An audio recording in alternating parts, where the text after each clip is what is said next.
하나님 말씀은 로마서 1장 11절입니다. 하나님 말씀은 로마서 1장 11절입니다.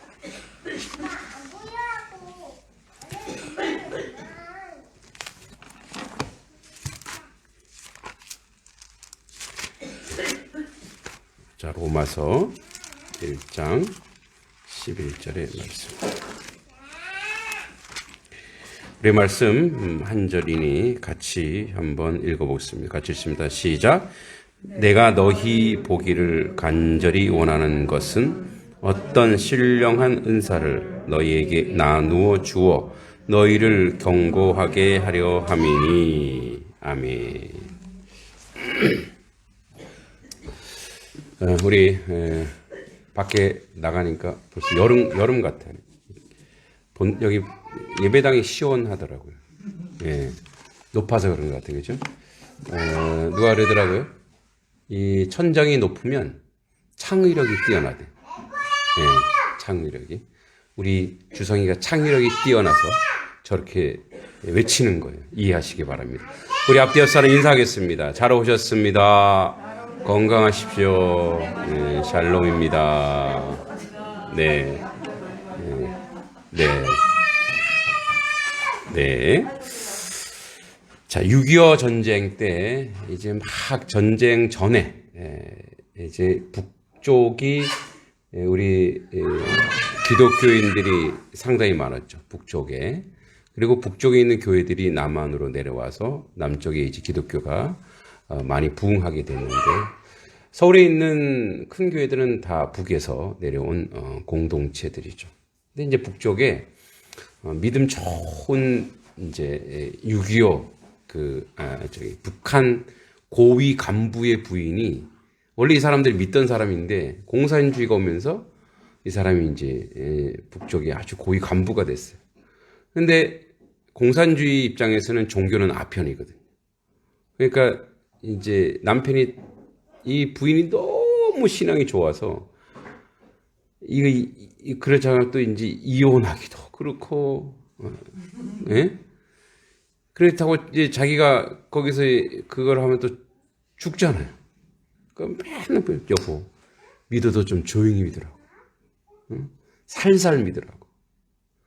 그래서 이제 계속 권유를 한 거예요. 근데 이 부인이, 자기는 때를 얻든지 못 얻든지 복음을 전한다. 그래서 너무 못마땅한 거예요. 근데 이제 이 남편이 잠들 때마다 손을 잡고 내 주를 가까이 하게 이거를 계속 반복 재생을 한 거예요. 그러다가 이제 전쟁이 일어났어요. 6.25 전쟁이 일어났어요.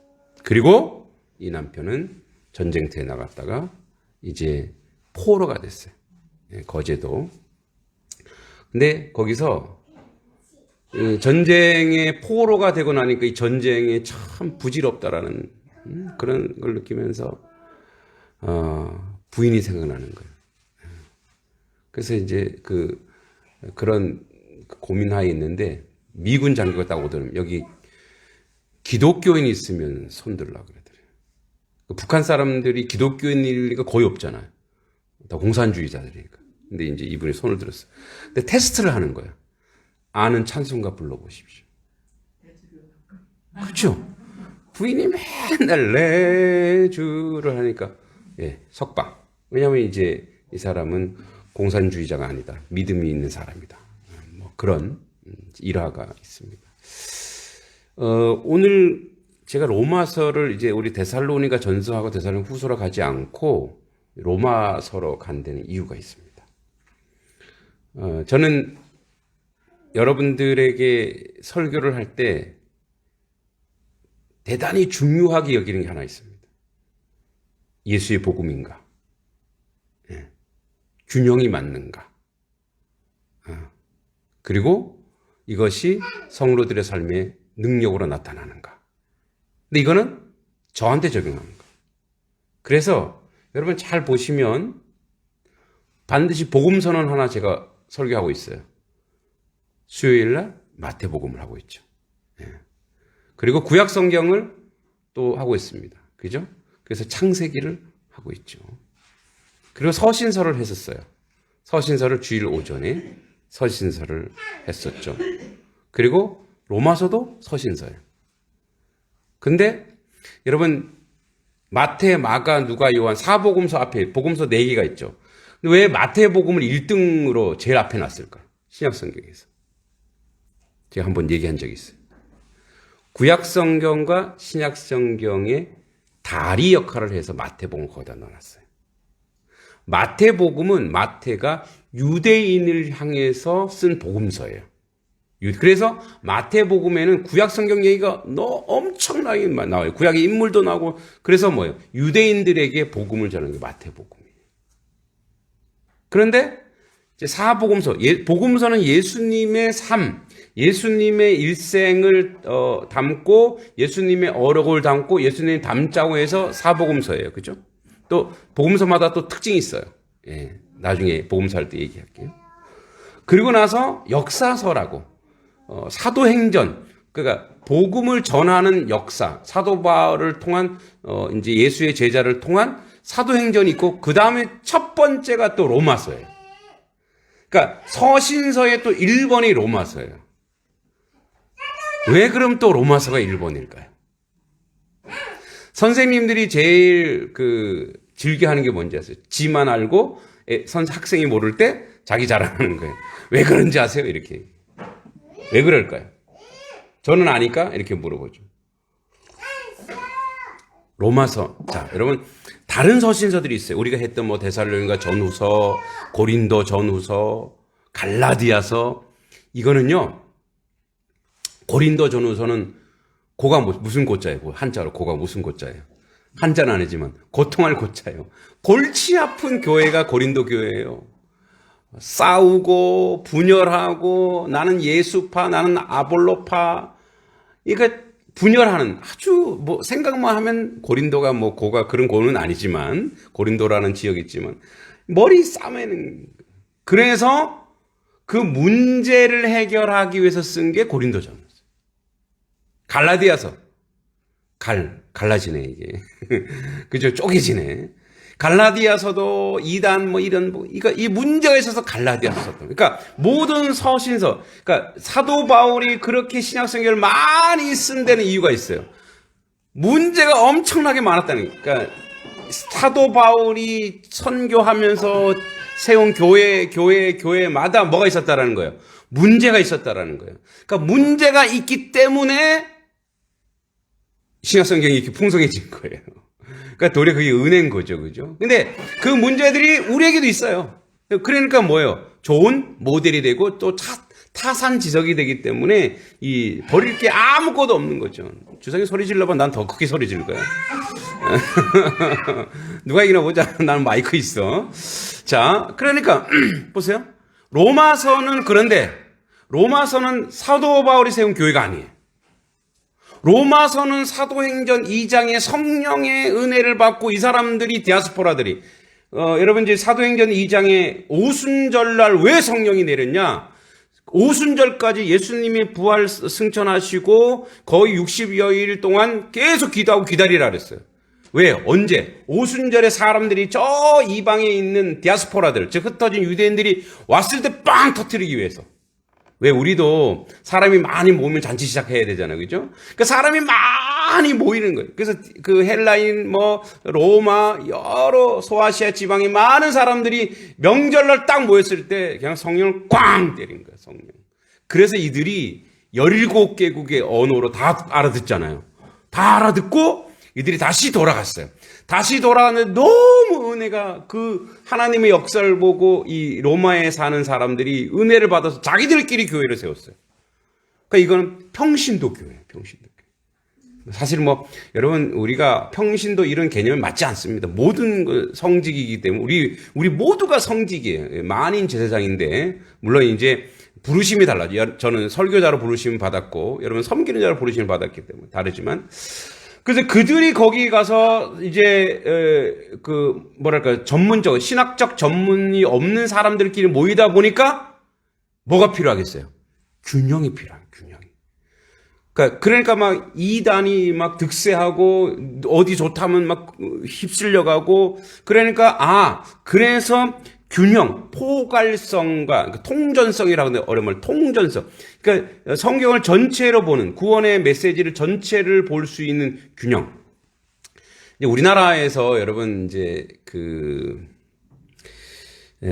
신령한 은사 이러면은 여기서 신령한 11절에 신령한 은사가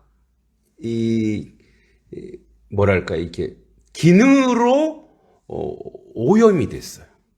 무슨 말이냐 이런 얘기예요. 여러분 은사는 하늘에서 내려주신 선물이에요, 선물.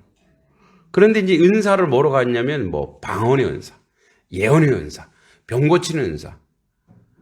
물론 이것도 은사 중에 하나입니다만 그것은 하나님이 그 사람이 준 달란트예요, 달란트. 재능. 그 재능인데 여기서 신령한 은사, 최고의 은사는 뭐냐? 구원이라는 거예요. 여기서 신령한 은사라고 하나님의 구원을 얘기하는 거예요. 그런데 우리 이제 나라는 이렇게 영험하고 특별한 걸 좋아해요. 이게 샤머니즘에서 왔습니다. 무속신앙에서 왔어요. 저도 학교 다닐 때 또 신학교 입학할 때 신학교에 입학하자마자 기도원 원장님이 저를 스카우트 하셨어요. 저를 보니 제가 이렇게 영험하게 생겼대요. 여러분 제가 이렇게 영험하게 생겼습니까? 그렇게 보이세요? 그 영험한 기준이 뭔지 모르겠어요. 이거 무당도 아니고 영험한지 뭔지. 그래서 제가 그분한테 3개월 훈련 받았는데 훈련이 뭔지 아세요? 교회 청소하는 거예요. 무슨 이렇게 무슨 무술하는 것도 아니고 어디 가서 교회 청소만 3개월 동안 했는데 신학교 이제 입학하는 바람에 나왔는데 물론 학비를 대주셔서 감사해요. 근데 이제 거기서 기도원에서 하루 3번 예배 드리는데 모든 집회가 은사 집회라고 은사 집회. 그래서 병 고치고 귀신 쫓아내고 정말 귀신이 그렇게 다양한 줄 저는 몰랐어요. 근데 저는 어떨 때 이게 귀신인가 정신 이상인가 헷갈리는 거. 이거 정신분열증 같은데 그걸 귀신이라고 하시네. 이러면서 또 귀신과 정신분열증을 분별하는 그런 것도 보여주더라고. 예수여 이러면 이제 귀신 들린 사람 물러가는데 정신병자들은 안 그렇다. 이런 얘기도 하면서 너무 은사 위주, 신령한 은사 이렇게 가는 거야. 예, 물론 하나님이 하나님의 교회를 세워가기 위해 달란트를 주세요. 그죠? 여러분, 저도 하나님 준 달란트가 있고, 여러분들이 다 달란트가 있어요. 어제 저녁에 권사님 두 분이 오셔서 이제 땅콩을 심자는 거죠. 저는 땅콩을 심는 건 땅콩을 그냥 뿌리면 되지 않나? 이렇게. 그죠? 그런데, 권사님들, 다리가 아프신데, 제가 이 모습을 딱 봤더니, 기계대로 기계. 밭을 탁착착착착착착 하는데 눈 깜빡 사이에 다 하는 거예요. 와. 그래서 2개씩 집어넣어서 이게. 그러니까 뭐냐면 이 달란트 은사는 그럼 우리 권사님들이 원래부터 농사를 잘 지으셨냐? 그럴 수도 있어요. 그죠? 태어나자마자 농사를 잘 지을 수도 있겠죠. 태어나자마자 재능이 머리가 좋은 사람도 있고 공부 잘하는 것도 은사예요. 달란트예요. 그죠? 다 달란트. 그러니까 아무리 열심히 노력해도 안 되는 친구들이 있고 또 되는 친구들이 있어요. 근데 여러분 달란트가 확정된 건 뭐냐면 이게 잘하는 게 달란트로는 그 하나의 일부예요, 일부. 근데 좋아해야 돼. 꾸준히 해야 돼. 재미있어야 돼. 그게 뭐가 되는 거예요? 재능이 되는 거예요. 그게. 그죠? 그러니까 이 농사도 물론 좋을 수도 있고 어쩔 수 없이 했을 수도 있지만 여기서 계속 훈련 받았단 말이에요. 농사 지으면서. 그러니까 어떻게 해요? 우리 권사님 농사 몇 년 차세요? 수십 년 차시죠? 그죠? 집사님 수십 년 차시죠? 56년 차예요. 저는 지금 이제 본격적으로 농사를 짓는 것도 아니지만 저는 이제 몇 개월 차예요. 그러니까 생각하는 게 완전히 다르잖아요. 그러니까 은사와 달란트라고 하는 것은 하나님이 그 사람에게 주었고 환경도 만들어 주시지만 그 사람에게 재능도 주시지만 그 사람의 열심도 주시는 거예요. 그게 달란트예요. 그러니까 제가 열심히 하는 게 저의 하나님이 주시는 달란트예요. 제가 열심히 하는 게. 그죠? 제가 좀 책을 보고 글을 쓰고 이런 쪽으로 아주 특출나지는 않지만 하나님이 주신 달란트라. 또 제가 이렇게 말을 조금 하죠. 이렇게 잘하는 건 아니지만 말을 좀 해요. 그러니까 이것도 주신 달란트예요. 이제 선배가 와서 그런 얘기 하더니 신학교 1년 선배가 그때 전도사인데 부럽다. 나한테 그래요. 뭐가 했대? 너는 내가 보면 별로 준비도 안 해. 근데 가서 떠드는 거 보면 엄청 많이 준비한 놈처럼 떠들어. 그러더라고요. 나름대로 준비해요. 자기는 논문처럼 준비한대, 설교를. 그런데 표현할 때는 너무 이렇게 말에 능하지가 않대. 근데 그 형님은 자료를 굉장히 잘 체계적으로 준비해요. 문서를. 근데 저는 그걸 못해요. 그래서 저는 이렇게 보고, 이렇게 보면서, 그렇다고 제가 뭐, 대충 보는 건 아니에요. 오해하지 마시기 바랍니다. 이렇게 보고, 와, 이거 괜찮네? 그래서 막 응용을 막 하는 거예요. 그러니까 속된 말로, 이 잔머리를 막 굴려서 하는 거죠. 그 남들이 보기에, 그래서 이제 그 형님이, 그 청년부 전도사로 있던 교회 내가 후임으로 갔어요. 근데 그 전에 있던 이제 어떤 여자 청년이 이제 선배한테 가서 그랬나 봐요. 이제 김동기 전사님은 설교를 정말 잘해요. 그러니까 자기는 그러면 나는 전사님도 좀 하죠. 그래서 그걸 가서 나한테 얘기하는 거야. 왜 그랬어? 그게 뭐예요? 그 하나님이 주신 열심히 하게 하는 달란트가 다 달라요. 그게 다 환경과 상황과 모든 것을 다 하나님이 주신 거예요. 근데 그거 누가 주신 거예요? 하나님이 주신 거죠. 그렇게 되면 그거 자기 거라고 하면 안 되는 거예요. 그래서 어떻게 그거를 내가 나누는 거예요. 그래서 우리가 이제 여기 요 텃밭이 이제 어제 못 오신 거 막 되게 신났는데 그러니까 뭐죠? 이렇게 땅 마켓이라고. 그래서 누구든지 와서 가져갈 수 있는. 왜? 하나님이 주셨으니까. 자, 다시 이제 원래대로 와서. 여기서 신령한 은사라고 하는 것은, 우리에게 주신 달란트 재능을 얘기하는 게 아니에요. 그래서 한국교회는 너무 그쪽으로 가다 보니까, 은사를 못 받으면 구원을 못 받았다고 하는 오해까지 생겼어요. 그러니까, 모 신학교에서는 지금 없어졌어요. 신학교 면접 보는데 방언을 못하면 합격을 안 시켰어요. 왜? 은사를 못 받았으면 구원을 못 받았다 생각했거든요. 제가 아는 저 서울의 어떤 권사님은 그렇게 평생 그게 믿음이 좋아도 방언을 못 하세요. 그래서 이제 어떤 신학생이 방언을 못 하는데 신학을 하고 싶잖아요. 그래서 면접실에 딱 갔더니 이제 하나님 방언을 주세요. 지금이라도 방언을 주셔서 자기 신학교 가게 해주셨는데 딱 보니까 뒤에 저 캐비넷 보이죠? 캐비넷. 우리도 캐비넷 있잖아요. 캐비넷이 딱 보이더래요. 그래서 방언해버려서 캐비넷 해서 합격. 진짜요? 지금 이제 그 신학교가 전 세계에서 제일 큰 교회의 신학교였어요. 그 신학교, 근데 이제 없어졌어요, 지금은. 그러니까 하나님이 달란트를 주셨는데 그 달란트가 구원과 연결시켜버리면 안 되는 거예요. 다 틀린데.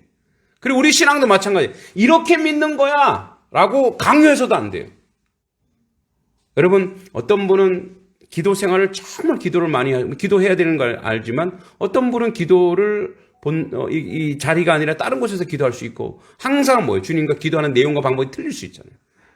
자꾸 그렇게 간다는 거예요. 그래서 이 로마서는 얘기했듯이 포괄성과 균형성인데 오늘하고 다음 주까지 이제 우리가 서론 얘기할 거예요. 그래서 오늘은 로마서가 왜 이렇게 쓰여졌는지 그 핵심이고 다음은 로마서 구조에 대해서 얘기할 거예요. 자, 그런데 이 포괄성과 균형성을 주는 이유가 뭐냐면 얘기했듯이 이단을 방지하고 균형 있는 신앙으로 가기 위해서입니다. 그러면 이제 여기 오늘 보면 내가 너희 보기를 심히 원하는 것은 바울이 그러는 건 내가 너무 이제 로마 교회에 너희에게 심히 원하는 게 있다. 근데 지금 박주성 어린이는 은혜 받았네. 설교를 굉장히 잘 드시네. 그러니까 설교를 잘했어야 돼, 내가. 그래야지 열심히 되는데, 그죠? 자, 심히 원하는 것은 신령한 은사를 너에게 주어 견고케 하려 함이라. 그 열매가 뭐냐?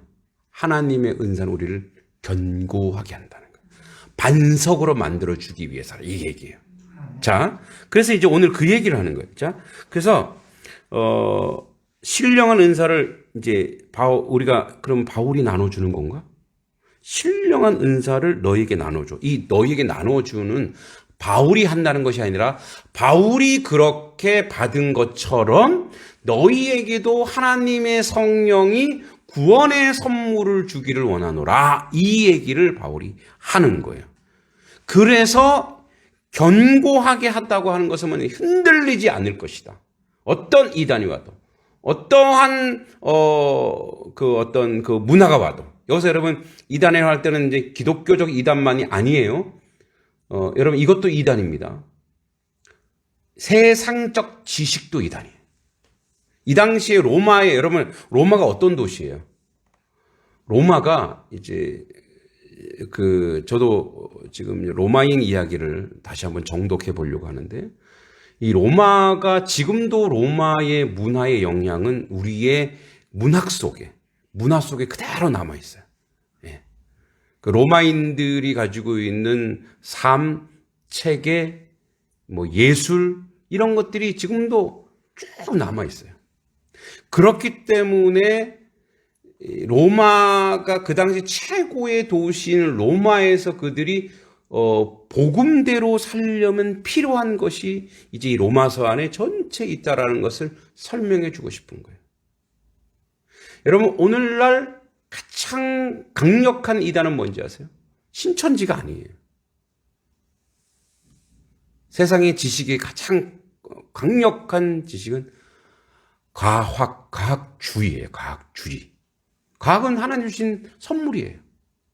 논리와 실험과 증명을 통해서 하나님의 뜻을 발견하고 사람들에게 선한 그리고 편리한 길을 제시해 주지만 모든 것을 과학주의로 가져가는 거예요. 그래서 성경도 과학으로 풀어내려고 해요.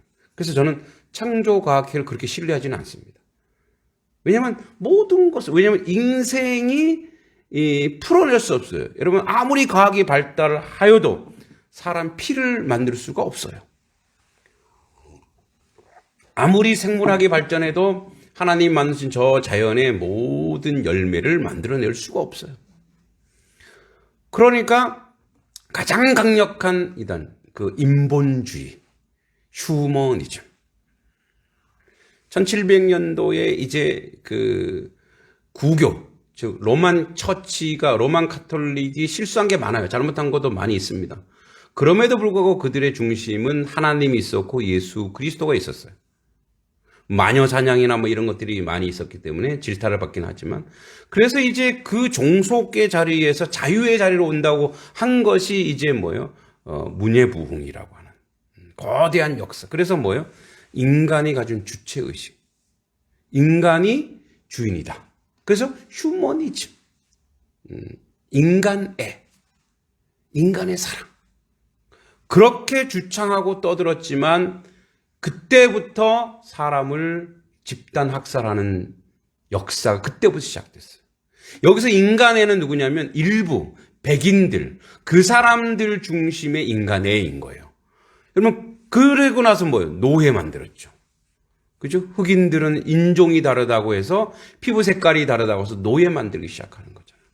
그러니까 그런 문화가 그러니까 인간이 중심인, 일부 인생이 중심인 그러한 본류로 갔어요. 그래서 이제 백인이 똑똑하다, 우월하다, 이제 우생학에서 우성과 열쇠 이런 이론을 계속 그들이 주장했어요. 그런데 최근에 제레비 다이아몬드라고 하는 사람이 그걸 완전히 다 깨버리죠. 유명한 책이 있습니다. 총균쇠라는 책. 그 책에서 아니다. 너희들은 좋은 환경에 자랐을 뿐이다.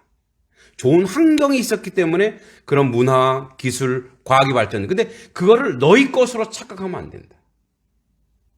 자, 여러분, 그래서 우리에게 복음을 가장 위협하고 있는 이 인문학, 인본주의, 저도 이제 인문학 강의를 하는데, 그러면서 이제 복음으로 데리고 올려가는 거지만, 그러니까 그러한 그 도전에 우리가 균형을 맞춰. 복음이 뭐냐? 그래서 이 복음도 어떻게 우리가 출발하는지 아세요? 복음의 오해 중에 하나가 있어요. 내가 예수를 믿었다로 간다는 거예요. 이것은 모든 견고함을 깨트리는 겁니다. 여러분이 예수를 믿어서 여러분들이 구원받았다로 가는 순간 그 다음부터 신앙과 믿음의 출발은 여러분으로부터 출발해요. 예수로 출발하지 않는 거예요. 그 자기가 흔들리면 어떻게 해요? 다 흔들리는 거예요. 예수님도 흔들리고 하나님도 흔들리는 거예요. 복음은 여기 신령한 은사는 뭐예요? 하나님이 우리에게 주시고 하나님이 우리를 구원하신 거예요. 믿습니까? 여러분, 하나님이 여러분들을 선택하셨고 여러분을 부르신 거예요. 부르신 이가 누구냐? 전능하신 하나님이신 줄 믿습니다. 그 하나님이 여러분을 불러 여러분이 이 자리에 있고 여러분이 회개도 하고 사모하는 마음도 있고 말씀의 은혜도 있는 거예요. 그래서 뭐예요? 나는 변해도 하나님은 변치 않는 거예요. 그래서 그게 반석, 견고한 예수 그리스도가 반석이 되어 여러분의 견고한 속에 지금도 살아가고 있는 거예요. 그런데 아까도 얘기했지만 17세기부터 자꾸 인간이 뭘 해야 돼요? 내가 뭔가 해야 돼. 나 중심으로 가야 돼. 여러분, 사역자, 이 교육자의, 목회자의 가장 큰 착각이 뭔지 아세요? 나 없으면 안 돼요. 김동기 목사 없으면 단속교회 안 들어가. 이거는 우상이에요. 제가 없어도 하나님은 하나님의 교회를 멸시하지 않으실 겁니다. 하나님은 하나님의 교회를 세워나가고 만들어가고 하나님의 사람들을 계속 붙여주시고 하나님의 교회를 든든하게 세워가실 줄 믿습니다. 단지 제가 있을 때 최선을 다하고 하나님의 뜻대로 이 교회를 섬겨서 이 교회가 그 시절에 가장 하나님의 영광 돌릴 수 있는 교회로 만들어가는 것이 저의 목적이에요. 근데 하나님은 어느 날 갑자기 야, 너 그만해. 딴 데로 가. 너 그만해. 너 내가 데려가야 되겠다. 어떻게 될지를 모르는 거예요. 그래서 날마다 하나님의 구원을 이루라고 하는 것은 뭐냐면 구원, 세이빙, 즉 내가 천국가 이게 아니라 너가 구원받은 자로서의 삶의 열매를 너와 너의 성도들과 이 교회가 세워가고 만들어가라고 오늘 우리에게 베드로 전서에서 그렇게 얘기해 주고 있는 거예요. 구원받았니? 그럼 구원받은 사람이 무엇인지 너의 삶으로 증명해내야 돼. 이 얘기를 하는 것인 줄 믿습니다. 그러니까 여러분 보세요. 얘기했듯이 그래서 저는 이제 이전에 을지로교에서도 목회할 때 내가 없어도 되는 시스템을 만드는 연습을 하는 거예요. 자꾸 그 시스템을 만드는 거예요. 지금도 여러분 제가 우리 단석교회에 오해하지 마세요. 목사님 나 어디 가려고 그러는 거 아니에요? 아니에요. 이게 세워져야 어떤 변화가 있어도 교회는 든든히 서가는 거예요. 그런 구조, 거룩한 구조를 만들어가는 거예요. 그래서 여러분 제가 남성교회도 만들고 여전대회도 만들고 이거 흉내내는 게 아니에요. 이런 구조를 만들어서 자, 제가 무슨 어디 출장을 가고 했다 그러면 여러분 교회가 세워지고 또 전도도 여러분들 스스로 할 수 있어야죠. 자꾸 그렇게. 그러니까 제가 앞장서면서 자꾸 만들어 가는 거예요. 훈련해 가는 거예요. 제가 없어도 와플 전도가 돼야 돼요. 믿습니까? 예, 잘 들으세요. 그렇게 돼야 되는 거예요. 왜? 그런 구조. 그래서 목회자는 자기가 나 없으면 안 돼. 자기가 영 되려고 하면 안 되는 거예요. 그건 마찬가지예요. 성도들도 마찬가지예요. 내가 이 교회에 섬기는 자로서 열심을 다하지만 내가 주인이 되면 안 돼요. 하나님이 주인 되게 만들고 하나님이 역사하게 만드는 거예요. 그래서 이제 저희 후배들이나 이렇게 해서 이게 막 헌신하잖아요. 헌신하고 열심히 다해요. 그러면은 아유 우리 목사님, 우리 전사님 이러잖아요. 그럼 그거 듣기 얼마나 좋은지 아세요? 제가 을지로교에 떠났을 때 우리 청년들 중에 눈물 흘리는 애 한 명도 없었어요. 아쉬워하는 친구도 한 명도 없었어요. 아, 목사님 잘 가세요. 잘 가세요. 물론 속으로 아쉬워했겠죠. 근데 그런 구조를 만드는 그런 구조를. 그런 시스템을 만들어내는 거예요. 그러니까 그렇게 우리도 내가 주인이 되고 내가 뭔가 하면 나 없으면 안 돼. 이렇게 자기 스스로 자기의, 자기 우상. 이걸 그 구원, 그러니까 믿는 것도 그렇게 갈 수 있다는 거예요. 내가 믿었어.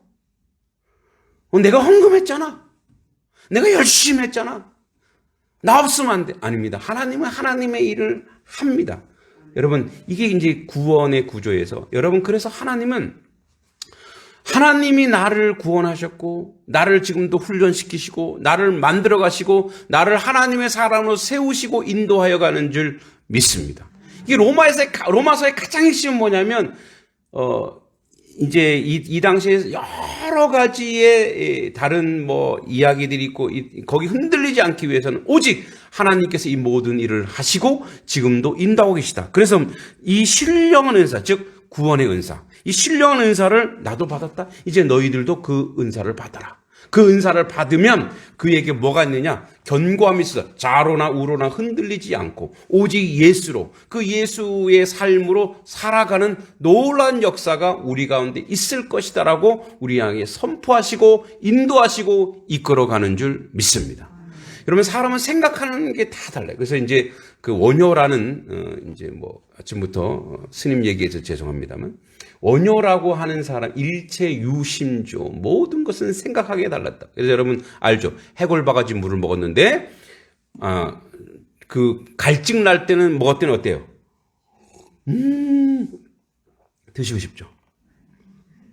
이렇게 맛있네. 근데 아침에 보니까 이게 해골바가지 물이래요. 제가 이제 그 불교 쪽에 이제 이렇게 그 불교의 우리나라도 장로가 있고 감리교가 있잖아요. 불교의 모든 그 천태종, 태고종 이런 종파들을 제가 한번 다 이렇게 이제 그 연구해 봤어요. 왜 했냐? 제가 어떤 강의를 할 준비하다 보니까 우리나라의 사상서에서 1번부터 7번까지 다 불교예요. 그런데 그래서 이제 이 해동종이라고 하는 원효의 종교를 봤더니 이 물이 해골바가지 썩은 물이 아니더라고요. 빗물. 그러니까 해골에 빗물이 담겨 있는 거, 그 전날 비가 왔거든요. 그걸 먹은 거예요. 근데 우리는 썩은 물로 착각하고 있죠. 그죠? 그 빗물이, 옛날에 빗물이 얼마나 깨끗했겠어요. 약수지, 해골바가지 물. 그죠? 이제 그런 걸 쭉 이제 보기도 했는데, 여러분, 우리가 그 생각과 마음이 이 원효는 그래서 자기가 그 당나라로 유학 가려고 하다가 접고 이 안에서 종교를 만드는데 나중에 당나라에서 배우러 와요. 그 정도로. 근데 그게 왜 이 서울대학교 사상서에서 왜 원효가 가지고 있는 철학을 왜 사상으로 꼽느냐? 그게 바로 민중을 위해서 그랬거든. 민중 종교, 민중 불교였거든. 그래서 그걸 꼽았어요. 자, 제가 무슨 얘기 하려고 하냐면, 하나님의 복음을 받은 사람은요, 복음이 그 안에 들은 사람은 생각과 마음이 뭐에 중심이 되어 있냐면, 이전에 생각했던 모든 관념과 가치가 사라져버려요. 내가 잘 먹고 잘 사는 것이 내 인생 일대의 최고의 가치였다면 그게 무너지기 시작하는 게 바로 복음의 우리 내면에서의 능력이에요. 믿습니까? 그래서 어떤 일이 벌어지냐면 그 복음의 진술을 알면 그다음부터 그가 향하는 게 뭐냐면 복음을 위해서 이 신령한 은사를 나도 나누어 줘야 되겠다. 그 바울이 어떤 사람이에요? 가말리엘 문화생이에요. 가말리엘 문화생이 뭐냐면 지금으로 치면 서울대의 총장의 직접 제자예요. 그러니까 최고의 석학에, 그러니까 유대인 중에 최고, 랍비 중에 랍비가 사도 바울이었어요. 원래 사울이었죠. 그러니까 그렇게 똑똑했기 때문에 유대의 모든 율법에 능했기 때문에 스데반 집사는 죽는데 내가 증인 서겠어요. 그랬어요. 여러분, 유대인은 어떤 사람을 사형시킬 때 두 사람의 증인을 세웁니다. 근데 이 사람이 나중에 억울해 죽는다. 그러면 그 증인 두 사람 다 죽어야 돼요. 그러니까 자기가 뭐예요? 스데반 집사를 죽일 때 자기가 뭐예요? 증인으로 섰어요. 왜? 목숨 걸고 이 사람 죽어도 된다. 이 얘기거든요. 죄가 있다. 그런 사람이 사도 바울이었어요. 그런데 이 사도 바울이 가치가 변하기 시작하는 거예요. 그죠? 예수님 다메섹 도상 걸어가면서 사울아 왜 내가 나를 핍박하느냐? 누구십니까? 하나님이 내 제자를 예수님이 내 제자를 핍박하느냐가 왜 내가 나를 핍박하느냐 이렇게 얘기하는 거예요. 나의 제자를, 나의 백성을 핍박하는 거, 곧 하나님은 예수님을 핍박하는 거라서. 그래서 뭐예요? 그가, 이제 아라비아 광야에서 3년 동안 수학하고 딱 돌아왔을 때 이름도 바꿔버려요. 사울, 큰 자라는 뜻이에요. 바울로 바꿔요. 그리고 모든 것을 다 배설물로 여긴다 그랬어요. 모든 가치, 세상적 가치, 뭐, 그런 모든, 지식을 다 배설물로 여긴다. 그리고 오직 복음만 전한다. 그래서 뭐예요? 그때부터 복음을 전도여행 1차, 2차, 3차 그 로마에 가서 스스로 순교하잖아요. 뭐죠? 복음이 들어오면 복음을 받는 순간에 그 사람의 삶의 가치가 완전히 바뀌기 시작하는 거예요. 왜? 이 복음이 어떻게 영향을 미칠 것인가? 마찬가지예요. 저도 이곳에 제가 온 목적이 뭐냐? 단석교회를 부흥시켜서 우리가 이제 목적과 계획이 있습니다. 근데 그 다 무엇을 위해서냐? 복음을 위해서요. 그래서 이렇죠. 일이 보이기 시작하는 거예요. 어떤 일? 복음의 일이 보이기 시작하는 거예요. 정자를 저걸 그냥 두지 않고 저걸 좀 바꿔보면 어떨까? 이렇게 인문학 강의를 하지만 이 다음 세대를 어떻게 하면 하나님의 복음을 듣게 할까? 이 마을 사람들이 죄송합니다. 어떻게 하면 하나님을 알까? 이게 제가 여기 온 목적입니다. 그리고 우리가 이 자리에서 하나님께 예배하는 목적입니다. 복음을 위해서. 왜냐하면 이 복음이라고 하는 것은 모든 인생이 결국은 하나님 앞에 갈 텐데 그 심판주 앞에서 지옥의 나락으로 떨어지는 것이 아니라 그가 구원받는 자리로 하나님의 구원의 백성으로 들어가게 하기 위해서 너 거기서 내가 너 그 단성리에 보내네. 뭐하고 왔어 너?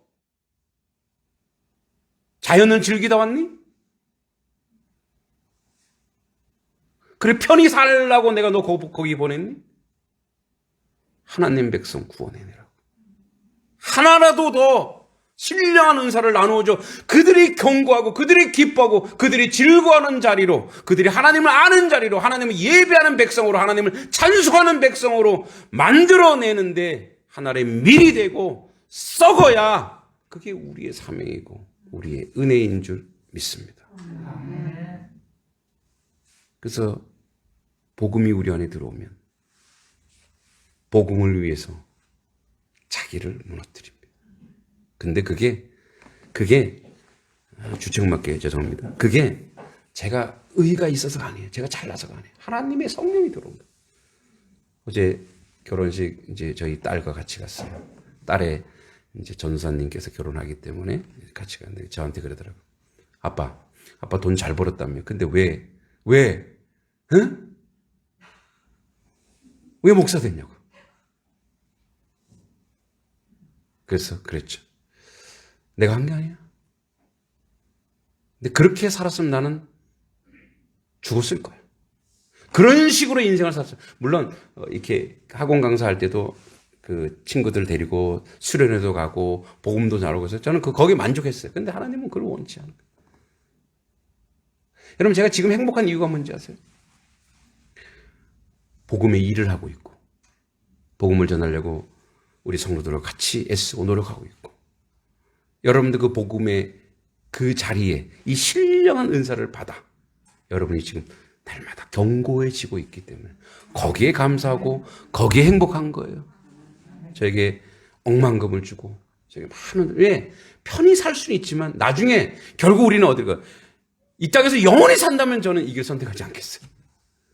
이 땅에서 이 지구라는 곳에서 억만 년을 영원히 산다면 저는 잘 먹고 잘 사는 걸 선택했겠죠.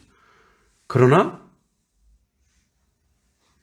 우리 모두는 그렇게 오랜 세월 여기 있지 않습니다. 우리가 영원히 살 곳은 여기가 아닌 거예요. 영원히 살 그것을 위해서 여기서 우리는 뭐예요? 헌신하고 투자하는 가장 경제적이며 가장 큰 여러분 이제 뭐 이해타산으로 얘기하면 가장 완벽한 비즈니스가 뭔지 아세요? 거룩에 투자하는 거. 그 자리에 여러분을 초청합니다. 이제 앞으로 이 로마서를 통해서 그 은혜, 그 은총의 말씀. 그래서 우리의 생각과 가치가 하나님의 백성들을 이 많은 사람들을 하나님께로 끌고 오는, 인도하는 그 놀라운 역사, 여러분 거룩한 견인 역할을 감당했으면 좋겠습니다. 여러분 저와 함께 그 일들을 세우고 인도해 가길 간절히 소망합니다. 하나님 아버지 은혜 감사합니다. 주의 은총과 주의 은혜 가운데 살게 하시고 아버지 뜻 가운데 아버지 은혜 모든 것으로 감당할 수 있는 저희들의 모습이 되게 하옵소서. 아버지 하나님 주여 이 복음이 가지고 있는 능력과 힘을 아버지 하나님 주여 우리 하나님의 밀이 되어 신령한 것들을 견고하게 이 마을 가운데 우리의 인생 가운데 함께 나누고 세우는 단석교회 성도들 될 수 있도록 주여 도와주시고 인도하여 주시옵소서. 예수님의 이름으로 간절히 기도하옵나이다. 아멘.